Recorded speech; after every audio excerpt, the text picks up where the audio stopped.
Baik, bismillahirrahmanirrahim. Assalamualaikum warahmatullahi wabarakatuh, anak-anak. Waalaikumsalam. Waalaikumsalam warahmatullahi wabarakatuh. Waalaikumsalam warahmatullahi wabarakatuh, Bu. Selamat pagi semuanya. Bagaimana kabarnya hari ini? Alhamdulillah baik. Alhamdulillah baik, Bu. Alhamdulillah. Sepertinya masih segar ya, karena waktunya masih pagi, jadi masih belum ngantuk seperti itu. Baik, sebelum kita memulai materinya, alangkah baiknya kita berdoa dulu. Berdoa biasanya kan dipimpin oleh ketua kelas. Ketua kelasnya di kelas ini siapa ya? Biasanya kalau nggak salah Gati ya? Ya, Bu. Boleh sok Gati pimpin doanya dulu. Silahkan. Ya, mari kawan-kawan sebelum kita memulai kegiatan hari ini kita berdoa menurut agama dan percaya masing-masing. Berdoa mulai.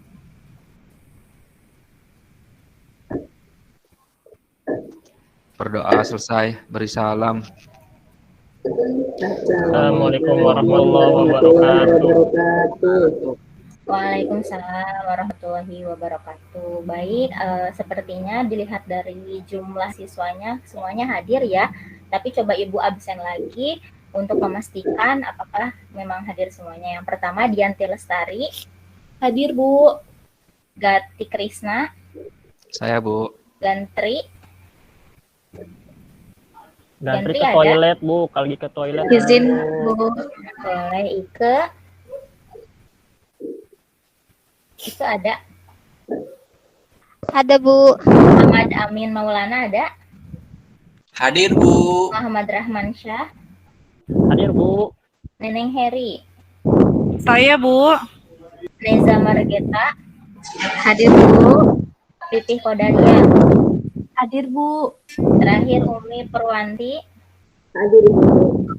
Alhamdulillah semua ya, berarti untuk kedepannya semoga dipertahankan untuk kehadirannya agar lebih semangat lagi. Maaf, Bu untuk Ike, sekolah. langsung di-mute, Bu Ike. Baik, sebelum masuk ke materi, minggu kemarin kita sudah belajar materi. Nah, Ibu tekankan lagi seperti minggu kemarin bahwa kalian itu di sini bukan sebagai murid, tapi kita gambarkan kalian itu sebagai staf kepegawaian, karena kita hari ini akan belajar materi otomatisasi tata kelola kepegawaian. Jadi kalian itu sekarang sebagai staf kepegawaian di perusahaan, bukan sebagai murid. Jadi nanti agar memudahkan ketika kalian menganalisis masalah-masalah kepegawaian di perusahaan seperti itu. Minggu kemarin kita sudah belajar materi tentang analisis perencanaan kebutuhan kepegawaian. Karena kenapa Ibu menjelaskan materi sebelumnya? Karena materi hari ini ada kaitannya dengan materi sebelumnya. Siapa yang masih ingat materi minggu kemarin tentang analisis perencanaan kebutuhan pegawai? Ada yang masih ingat?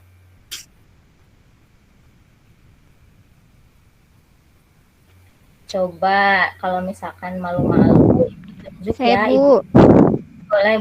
Saya, Bu. Silahkan. Kalau nggak salah, analisis kebutuhan itu proses yang dilakukan untuk mengetahui ini, Bu, jumlah sama kualitas pegawai, Bu. Pinter, Ike.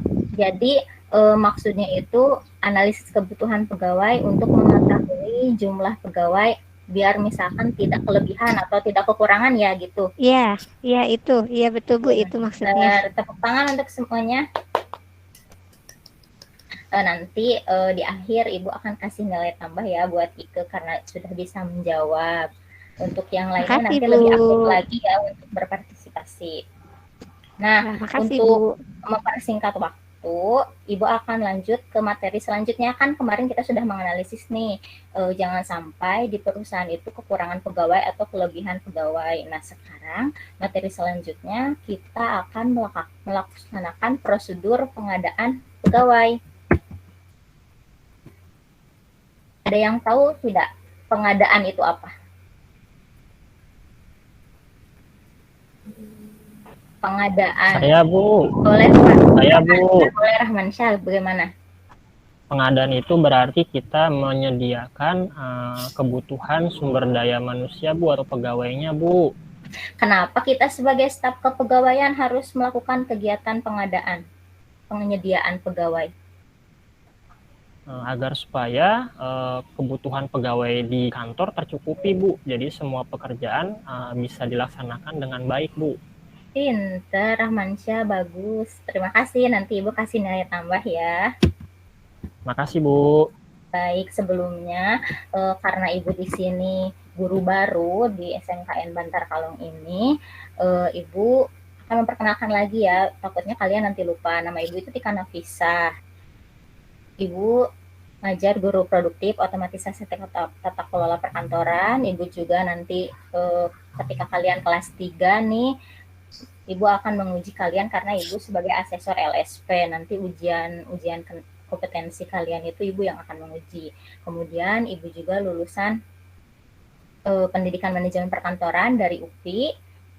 Nanti kalau misalkan kalian ingin jadi guru seperti Ibu, boleh nanti kalian kuliahnya di UPI saja, seperti itu. Terus untuk pengalaman bekerja, Ibu kebetulan setelah lulus dari kuliah tahun 2018 langsung mengajar di sekolah lama Ibu. Jadi dulu Ibu sekolahnya di SMK Al-Huda Sariwangi, jurusan administrasi perkantoran. Setelah lulus, Ibu langsung deh ngajar di sana sampai tahun kemarin 2021. Kenapa Ibu pindah ke SMKN Bantar Kalong? Karena kebetulan Ibu alhamdulillah diterima sebagai P3K di SMKN Bantar Kalong. Kemarin di materi sebelumnya, di bab sebelumnya juga sudah dibahas perbedaan antara PNS dan P3K. Jangan lupa ya, nanti di ujian akan ditambahkan lagi. Kemudian untuk kontak yang bisa dihubungi boleh disimpan, ada nomor HP, ada Facebook, ada Instagram, kemudian email nanti ini kalian juga sudah tahu karena kalian sudah masuk ke Google Classroom ya. Nah, untuk hari ini kalian untuk hari ini kalian mampu mengidentifikasi tahapan pengadaan pegawai.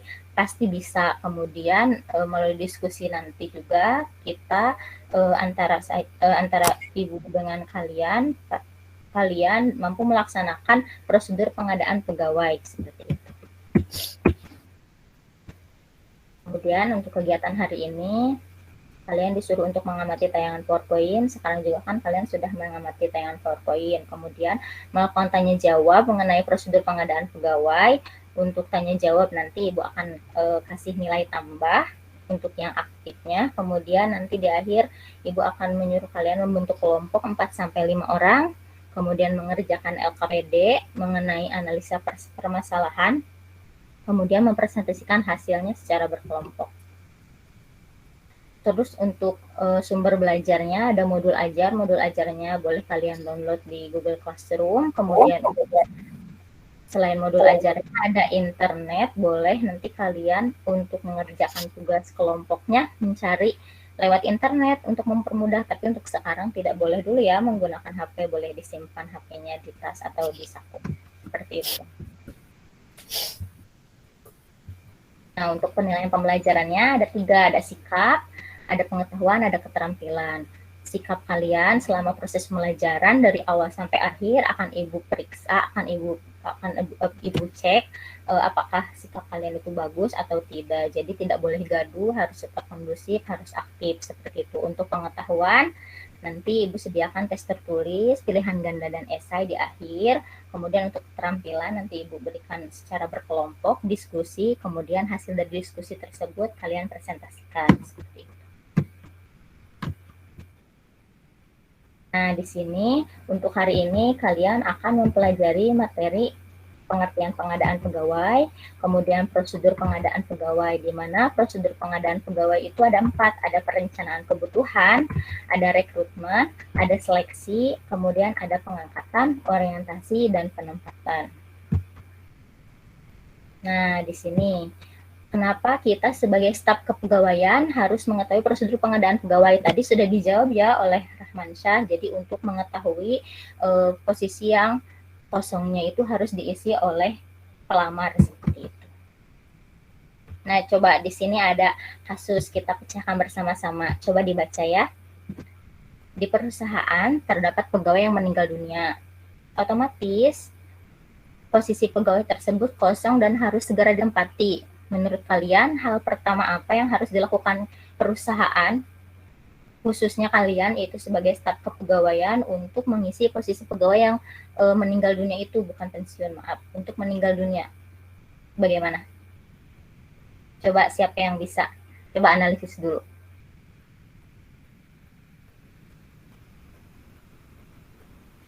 Kan ada yang meninggal dunia nih, otomatis kosong, kan tidak boleh ya posisi kosong, kan nanti pekerjaannya akan terhambat. Bagaimana cara atau hal pertama yang harus dilakukan perusahaan, khususnya staf pegawai, untuk mengisi posisi yang kosong tersebut? Coba siapa yang bisa? Dicari penggantinya, Bu. Buka loker, Bu, ya? Boleh siapa? Satu orang. Neza, boleh Neza. Cari apa? Dicari penggantinya, Bu, mungkin. Nah, boleh, betul. Pasti harus dicari penggantinya. Bagaimana cara mencari penggantinya? Kita rekrutmen, Bu. Boleh direkrut. Direkrut itu apa sih, Bu Umi?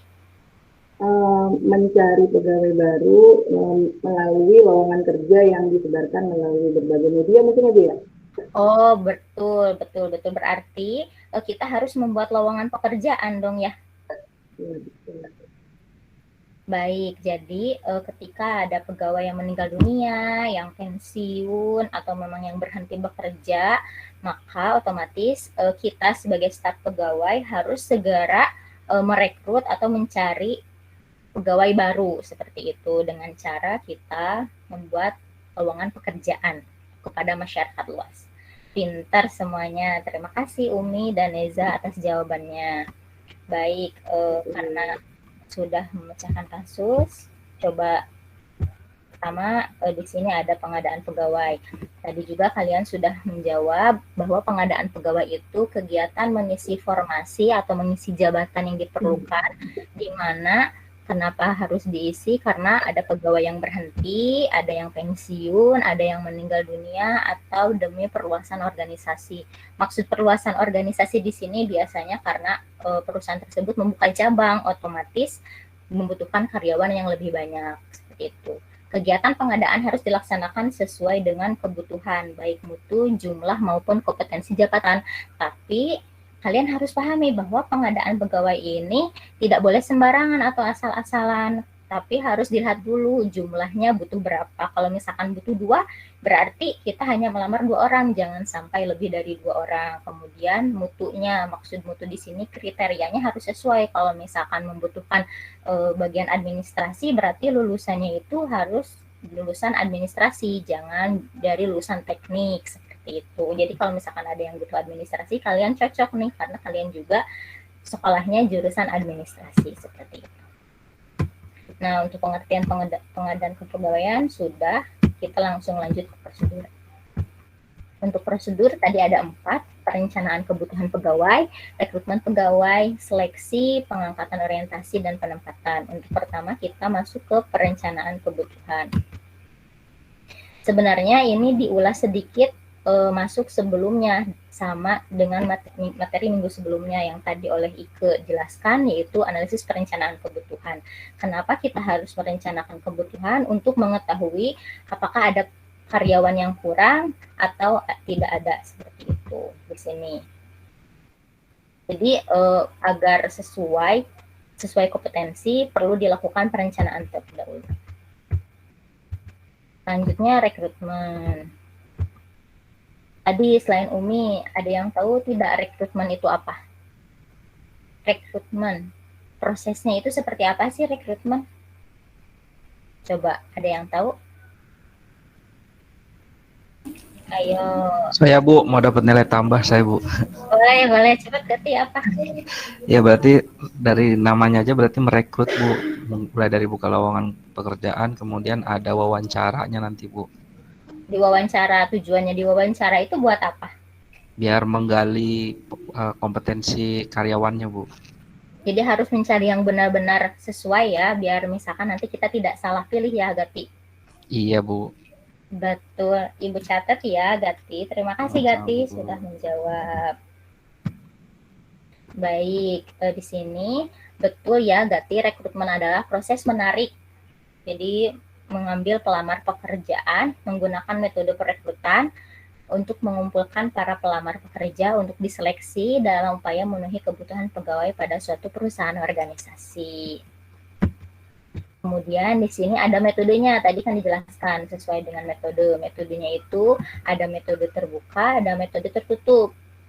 Kira-kira ada yang tahu tidak metode tertutup? Metode terbuka itu apa?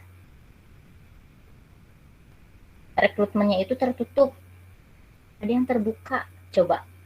Jangan takut salah, coba dicoba dulu. Saya boleh, Bu. Boleh, Rahmansyah. Tadi sudah siap, nanti double ya nilainya. Boleh nggak nih, Bu? Apa Boleh, dikasih? boleh. Boleh ya? Boleh. Kalau menurut saya, metode yang tertutup itu artinya rekrutmennya itu dilaksanakan dengan tidak menyebarkan informasi ke pihak di luar, Bu. Jadi hanya mungkin, ya gitu, Bu. Terima kasih. Kalau terbuka, Kalau atau terbuka boleh itu yang lain, berarti yang lain deh, yang lain. boleh, Bu, yang lain aja ya, berarti Bu. kebalikannya. Ya, Coba siapa? Saya, Bu, Boleh, saya. Neneng, cepat Neneng, biar tidak. Gimana? Kalau tertutup itu pakai orang dalam, Bu. Kalau terbuka itu di-share, Bu, ke media. Boleh, bagus. Ada yang mau lagi atau sudah cukup? Nanti Ibu coba jelaskan ya.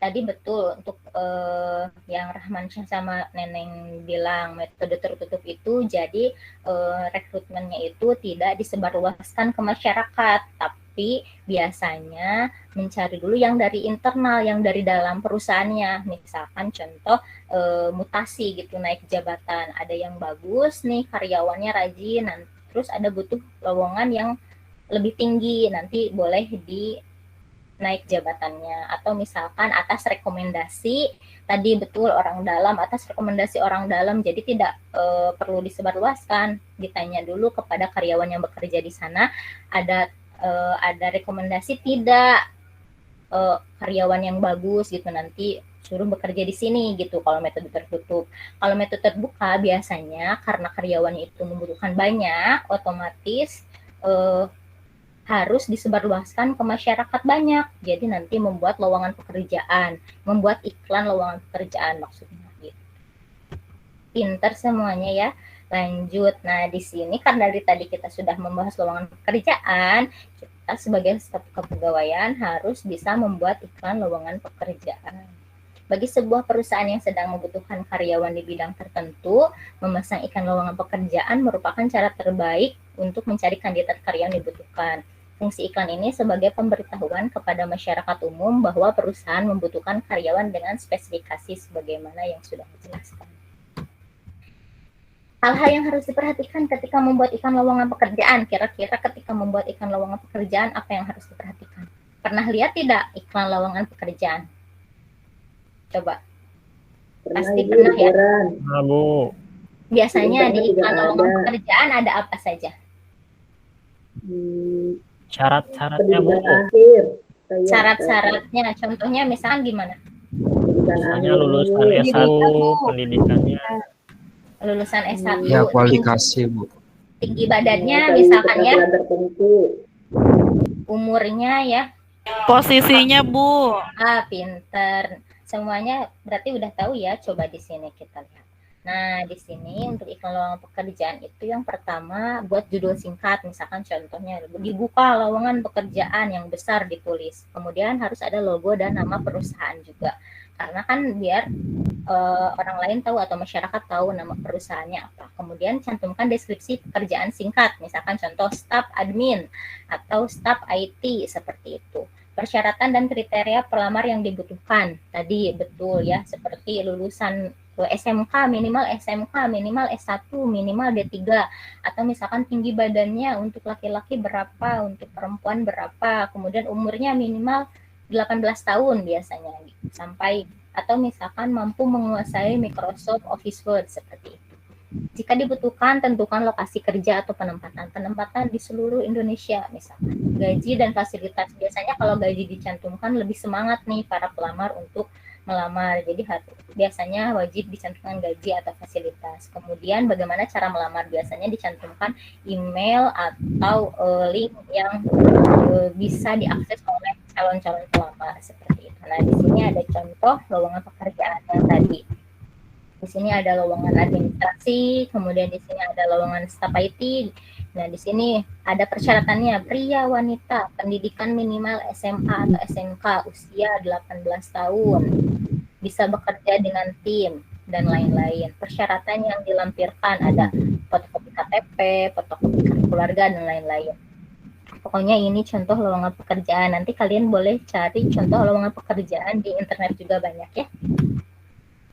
Nah, Bu, waktu belajarnya tinggal 10 menit lagi, Bu. baik, Rahmansyah, terima kasih sudah mengingatkan ya, sedikit lagi materinya. Terus kemudian seleksi. Ada yang tahu seleksi? Tadi jadi perbedaan rekrutmen dengan seleksi apa kira-kira? Ada yang tahu tidak? Rekrutmen, seleksi. Coba siapa yang bisa? Saya, Bu. Boleh, Pipi silahkan.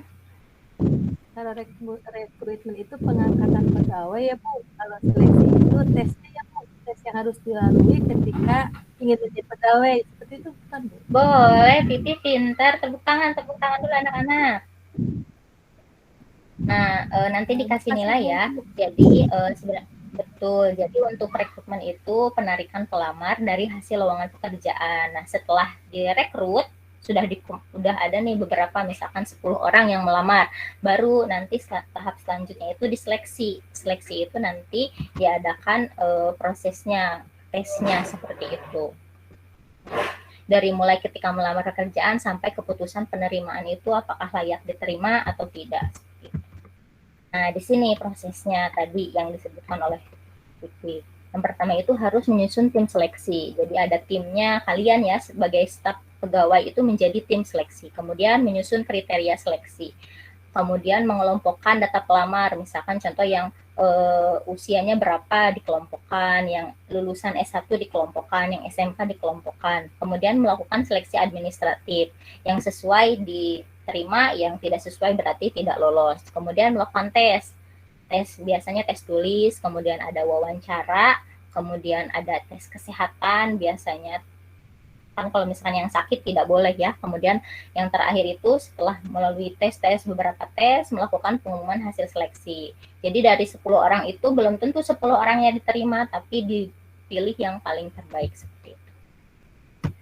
Yang terakhir sudah ya seleksi, perencanaan kebutuhan, rekrutmen. Yang terakhir itu ada pengangkatan. Karena semuanya sudah terlaksana nih, dari mulai perencanaan, rekrutmen, seleksi, berarti langkah terakhir itu ada pengangkatan, orientasi, penempatan. Seperti itu. Untuk pengangkatan itu berarti pelamar itu diminta untuk menandatangani surat-surat pengangkatan sebagai pegawai. Setelah menandatangani, kemudian pelamar itu tidak langsung bekerja, tapi diorientasi dulu, dikenalkan dulu mengenai perusahaan, pekerjaannya bagaimana, ruangannya seperti apa, di mana pegawainya, teman rekan-rekannya seperti apa. Setelah dikenalkan, kemudian pelamar itu harus mengikuti pelatihan agar nanti tidak salah dalam bekerja. Setelah melakukan beberapa pelatihan, biasanya 3 bulan, kemudian ditempatkan di unit-unit kerja yang dibutuhkan, disebarluaskan gitu. Ada yang di bagian administrasi, ada yang di bagian IT, seperti itu. Baik, semuanya sudah selesai. Ada yang bisa menyimpulkan? Saya mau menyimpulkan, Bu. Boleh, Gati silakan. Biar dapat nilai Gati, lagi. Iya, tadi udah ya sekali. Coba sekarang. Ya, jadi kalau dari materi hari ini ada tahapan-tahapan pengadaan, Bu. Mulai dari Ada berapa? ada 4, Bu. Mulai dari merencanakan kebutuhan, Kemudian terus kita rekrutmen pelamar, setelah direkrut seleksi pelamar, dan yang terakhir barusan itu orientasi, Bu, orientasi dan penempatan. pinter. Tepuk tangan semuanya, berarti Gati mendengarkan ya dari awal sampai akhir. Di sini juga sudah dijelaskan bahwa prosedurnya itu betul dari mulai perencanaan kebutuhan, rekrutmen, seleksi, pengangkatan, organisasi, dan penempatan. Tapi semua itu membutuhkan waktu yang benar-benar tidak boleh asal-asalan seperti itu. Nah, anak-anak, karena dari tadi kalian sudah mendengarkan materi dari tayangan PowerPoint, sudah diskusi dengan Ibu, sudah tanya jawab, Ibu akan memberikan soal diskusi. untuk soal diskusi ini kalian harus berkelompok. Kelompoknya itu agar tidak lama disamakan dengan materi minggu kemarin ya. Jadi kelompoknya masih sama. Sekarang silahkan kalian duduk berdasarkan kelompok yang minggu kemarin, yang pertemuan kemarin. Untuk soal diskusinya itu kalian disuruh untuk membuat iklan lowongan pekerjaan. Nanti kalian boleh cari materi contoh-contoh iklannya di internet, kemudian kalian nanti analisis bagaimana membuat iklan lowongan pekerjaan itu sesuai dengan hal-hal yang harus diperhatikan tadi, seperti judulnya, logonya. Tidak boleh ada yang ketinggalan, semenarik mungkin. Nanti hasilnya itu kalian presentasikan. Ibu kasih waktu 20 menit untuk membuat iklan lowongan pekerjaan tersebut. Nanti kalian coba presentasikan. Silakan ya. Ibu kasih waktu mulai dari Siap, sekarang. Bu. Sudah ya? Sudah semuanya? Sudah, Bu. Sudah? Baik. Sudah, Bu. Baik, udah semuanya ya. Coba kelompok pertama presentasikan iklan yang sudah kalian kerjakan. Siapa ya? Kelompok pertama perwakilannya. Kelompok saya, Bu. Boleh, Neneng mau sama Neneng saja, silahkan. Sudah Iya, buat apa? saya sudah bikin bareng sama kelompok saya, Bu. Ini dari Pos Kerja Medan, Bu, logonya. Ini dibutuhkan segera staf admin. Kemudian ada kualifikasinya, Bu. Wanita lulusan SMK, administrasi perkantoran.